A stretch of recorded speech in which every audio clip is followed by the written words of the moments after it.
Jangan lupa like, comment, and subscribe channel YouTube TVRI Bengkulu dan nyalakan lonceng notifikasinya.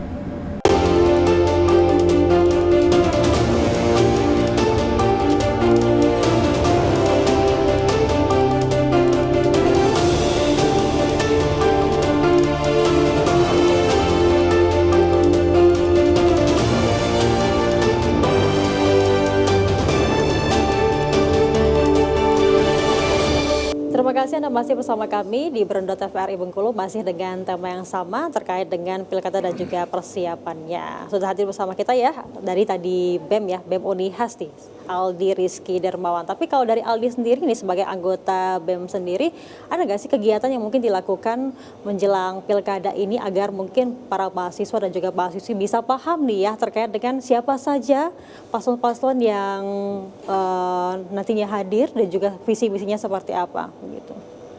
Kalau dari BEM sendiri itu kami kayak debat kemarin itu kami selalu meng-sharekan live debatnya itu ke grup mahasiswa UNIAS, seluruh mahasiswa UNIAS, biar para mahasiswa itu melihat apa saja visi misi dan program yang disampaikan oleh para pemimpin tadi.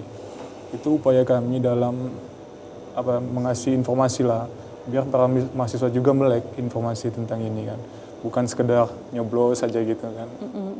Kalau dari BEM Unihas sih gitu kan. Baik, itu cakupan BEM saja atau mungkin seluruh mahasiswa di kampus Unihas sendiri? Kalau yang kami share itu seluruh mahasiswa Unihas dari angkatan paling atas sampai mahasiswa barunya. Baik, kalau keterlibatan BEM sendiri dalam memberikan pemahaman mungkin bagi mahasiswa untuk mencari informasi nih ya, kampanye hitamnya seperti apa, kampanye negatif seperti apa, informasi yang beredar ini apakah benar atau tidak, itu ada tidak dari BEM sendiri? Itu palingan kami share-nya itu di akun official BEM. Itu sudah diikuti oleh para mahasiswa. Jadi setiap postingan kami itu tentang kampanye, tentang demokrasi, tentang permasalahan yang ada itu selalu kami share di sana. Jadi para mahasiswa juga bisa lihat apa aja masalah sekarang, apa aja yang dibahas sekarang itu kami selalu share di sana.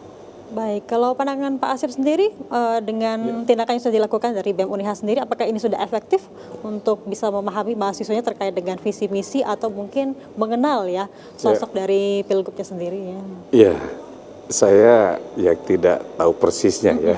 Artinya begini, tidak tahu persis itu apakah memang karena tidak pernah ada survei dan sebagainya. Kira-kira itu sih Pak. Cuma yang menarik kan sebenarnya gini, kita ini adalah generasi muda, itu kan pemilih yang paling banyak sekarang gitu kan dari persentasenya kan gitu ya. Jadi ini sangat urgen di situ. Nah, ini mahasiswa gitu ya. Cuma tidak ada mekanisme gitu untuk menjelaskan tentang visi misi setiap paslon. Gitu kan ini ya kan dengan langsung. Nah, saya terus terang agak kurang kalau katakan apakah efektif tidak gitu ya. Tentang tadi pertanyaannya, saya nggak menjamin gitu bahwa itu efektif gitu ya tentang bahwa ini gitu kan, apalagi ini tentang pola KPU kan yang di share itu adalah pada saat bagaimana debat itu kan memang tadi bisa jadi bukan hanya menginformasikan, tapi ini lebih bersaing kan itu ya, salah kata aja bisa jadi masalah, blunder misalkan itu kan, ini sedang tarung ini kan itu kan di situ. Yang kita inginkan adalah sebenarnya ada secara akademis calon paslon A itu apa sih yang mau dibawa kan gitu kan, sehingga dialog dengan mahasiswa gitu kan. Nah, paslon B, paslon C sama, kita ingin tahu tuh kayak apa sih, bukan lagi saling menjatuhkan dan sebagainya kan itu kan, tapi murni adalah kajian-kajian akademis. Kenapa? Karena ini di ranah akademis sehingga kita melek kan itu kan, informasi itu gimana kan, tidak dibatasi oleh debat.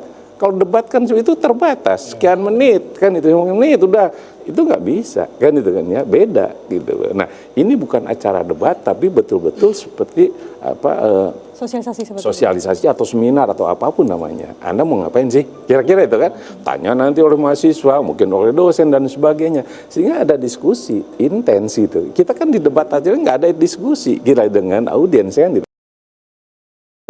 Kalau itu saja yang di-share gitu, tidak memberikan sebuah pemahaman yang komprehensif tentang gagasan, ide ke depan dari paslon masing-masing. Saya pikir kurang, seperti itu.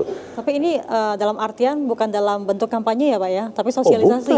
Bukan, artinya bukan dalam, kalau debat kan itu adalah salah satu, kan bagian dari kampanye, kan. Tapi ini kita betul-betul murni untuk mendiskusikan apa program. Itu bisa juga misalnya, Anda gini-gini, mahasiswa atau dosen berikan, oh sebaiknya gini, ya, gini, kan bisa dialog itu, kan.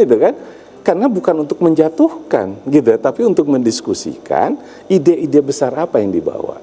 Tapi kalau debat ya memang untuk menjatuhkan kan gitu kan, untuk saling menjatuhkan gitu kan di situ kan. Nah, bukan itu yang dimaksud. Itu di forum akademis. Sehingga tempatnya adalah di universitas, di perguruan tinggi, kira-kira itu. Dan ini tidak pernah, karena tadi apa? Jangan kemudian ada kampanye di lingkungan kampus, apalagi di kampus kan itu. Padahal di sini bukan masalah kampanyenya, bedakan antara kampanye dan misalnya apa tadi diskusi gitu ya, entah formatnya diskusi ilmiah atau apapun kan itu, sehingga jauh dari konotasi kampanye gitu loh.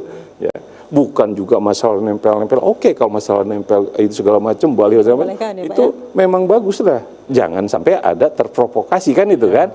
Jangan sampai ada konflik antar mahasiswa dan sebagainya. Tapi kita sebagai insan akademis kan ingin tahu, kan itu. Dan pengetahuan informasi itu tidak cukup hanya dari debat KPU. Itu aja intinya, kira-kira itu. Nah, ya, sebaiknya ada pendekatan lebih ya Bapak ya, bukan cuma sebatas di debat saja. Iya, betul. Kenapa itu harus tekankan? Karena mahasiswa ini pemuda yang khusus gitu loh ya, yang harus diangkat tahu. Sehingga pertanyaan dari masyarakat bisa dijawab.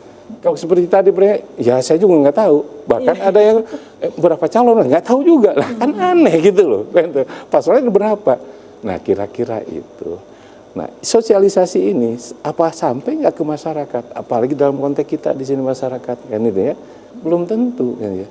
Nah itu kan, jadi di situ semua blank. Karena kalau misalnya saya tanya, apalagi di dusun-dusun, jangan di dusun, di kota aja misalkan itu kan.